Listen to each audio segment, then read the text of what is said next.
Después de que la Segunda Guerra Mundial terminó en 1945, el primer ministro británico Winston Churchill se encontraba preocupado debido a que a medida que Alemania se estaba desintegrando, los soviéticos ya ocupaban más de la mitad de Europa y parecía poco probable que renunciaran a sus territorios recién ganados. Es ahí donde un plan conocido como Operación Impensable habría implicado una rápida sorpresa de las fuerzas británicas que protagonizarían una ofensiva contra las posiciones soviéticas en Europa. Sabiendo lo que conllevaría tal plan, Churchill inclusive, antes de la rendición alemana, pensó en rearmar a los soldados de la Wehrmacht y usarlos para luchar nuevamente contra los soviéticos. Sin embargo, a fin de cuentas, la Operación Impensable nunca llegó a ver la luz, ya que, como su propio nombre lo indicaba, las posibilidades de éxito eran insignificantes. El día de hoy veremos sobre cómo se hubiera realizado la llamada Operación Impensable y qué repercusiones traería consigo. Durante los últimos meses de la Segunda Guerra Mundial, era evidente tanto para los aliados occidentales como para la Unión Soviética que la destrucción de Alemania traería tensiones entre ambos bandos y, en el peor de los casos, un conflicto directo entre ellos. En lo que respecta al victorioso Stalin, la devastada Unión Soviética creía ser merecedora de varias compensaciones, ya que se estimó que entre 25 y 40 millones de soviéticos murieron y vastas extensiones de sus tierras fueron devastadas por la guerra total contra Alemania. Stalin también se aferró a la vieja creencia rusa de que Rusia era la madre patria, encargada de la protección de los pueblos eslavos de Europa del Este. Los puntos de contacto particulares entre los aliados occidentales, especialmente el primer ministro británico Winston Churchill y por otra parte Stalin, incluyeron el Estado de Polonia. El líder soviético había prometido celebrar elecciones libres y justas en Polonia, pero obviamente la nación polaca se convirtió en un satélite soviético.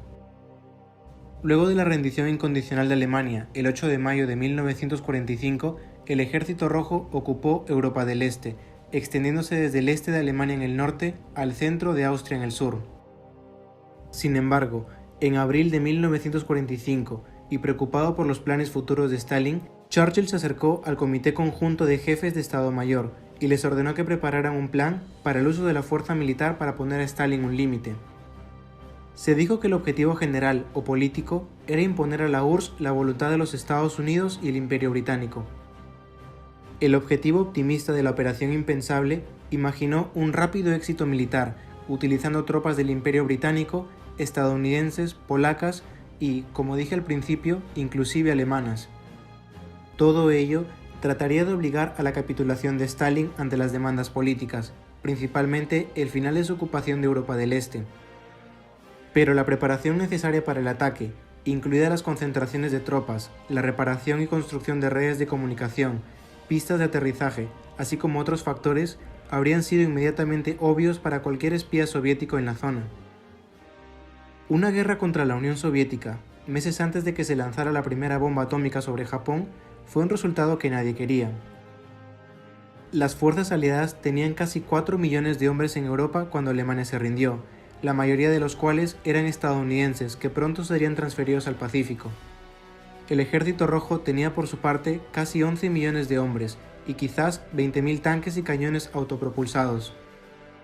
No obstante, se propuso que la ofensiva hacia el este comenzara ya en julio del 45, debido justamente a la intención de las fuerzas estadounidenses de desmovilizar y evacuar Europa lo más rápido posible, ya que a estos aún les quedaba su guerra contra Japón. Los primeros enfrentamientos comenzarían con un choque blindado primario al este de la línea Oder-Neisse, que en la actualidad divide la frontera entre Alemania y Polonia, cerca de la ciudad de Stettin. Un factor que limitaba a las fuerzas aliadas era su promesa de vigilar los territorios ocupados en Alemania, Italia y Austria, un compromiso que requería unas 11 divisiones. Esto se vio agravado por las 25 divisiones adicionales necesarias para defender la línea del frente que se extendía desde el Báltico hasta el Adriático. Luego de restar estas divisiones del total, los planificadores esperaban que 47 divisiones aliadas podrían lanzar el asalto inicial en el área del norte. Específicamente, 14 divisiones blindadas, 25 divisiones de infantería,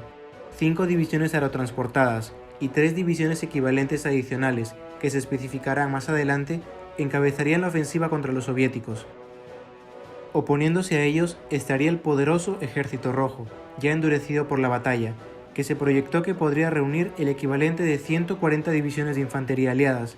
30 divisiones blindadas y otras 24 brigadas de tanques. En resumen, los soviéticos tendrían una ventaja numérica en tierra de aproximadamente 2-1 en blindados y más de 4-1 en infantería. Si bien se predijo que una guerra terrestre masiva sería el teatro dominante, también habría que considerar el poder aéreo y marítimo. En estas áreas, los aliados tenían una superioridad naval casi completa y podían controlar fácilmente el mar Báltico, lo que les permitiría atacar las instalaciones terrestres soviéticas de los portaaviones y también les daba la capacidad de apoyar cualquier operación terrestre a lo largo de la costa del Báltico. En el aire, los aliados contarían con unos 6.700 aviones tácticos y de combate, además de 2.500 bombarderos pesados. Esta fuerza tendría que hacer frente a unos 9.380 aviones de ataque terrestre, además de 2.380 bombarderos ligeros, 1.000 bombarderos estratégicos y 1.100 aviones navales.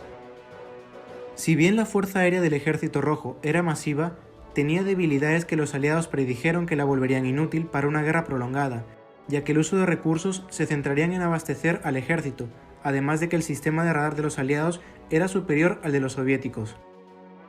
Sumado a esto, otra ventaja con la que los aliados no contaban era el hecho de que Stalin había comenzado a purgar al alto mando de la Fuerza Aérea, por lo que lo hubiera privado de un liderazgo efectivo, similar a lo que se enfrentó el Ejército Rojo antes de la invasión alemana en 1941.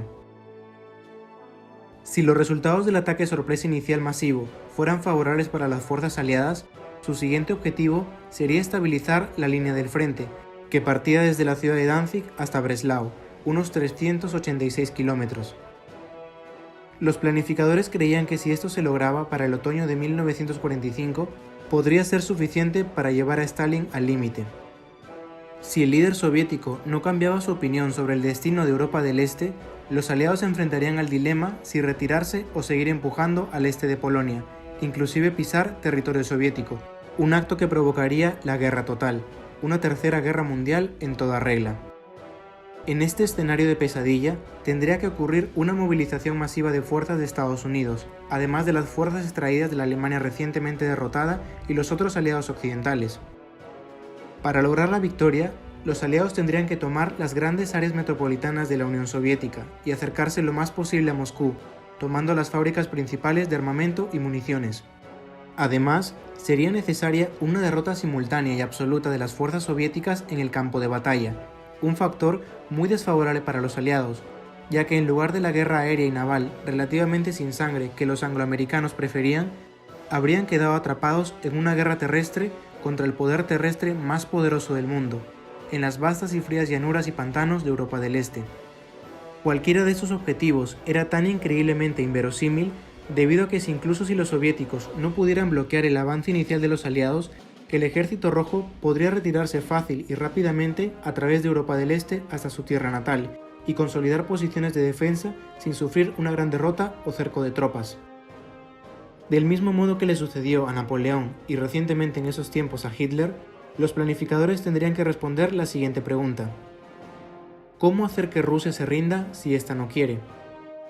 En efecto, y de igual forma que había sucedido con el ejército alemán, este tipo de ataque se haría aún más difícil porque a los soviéticos ya se les había requerido mover sus fábricas al este de los Urales durante la Segunda Guerra Mundial, y los planificadores aliados ahora palidecían al pensar en las enormes distancias que sus fuerzas tendrían que penetrar,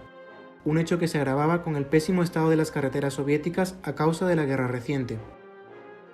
Los planificadores también tuvieron que anticipar los posibles movimientos de contraataque de Stalin, como las invasiones a Escandinavia, Grecia, Turquía y, lo que es más importante, a los países del Medio Oriente ricos en petróleo como Irán e Irak.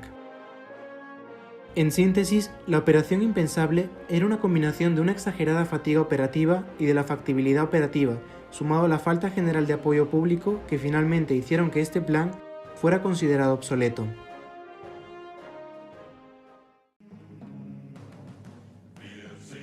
Esto ha sido todo por hoy, no te olvides darle me gusta y ya nos vemos en la próxima batalla.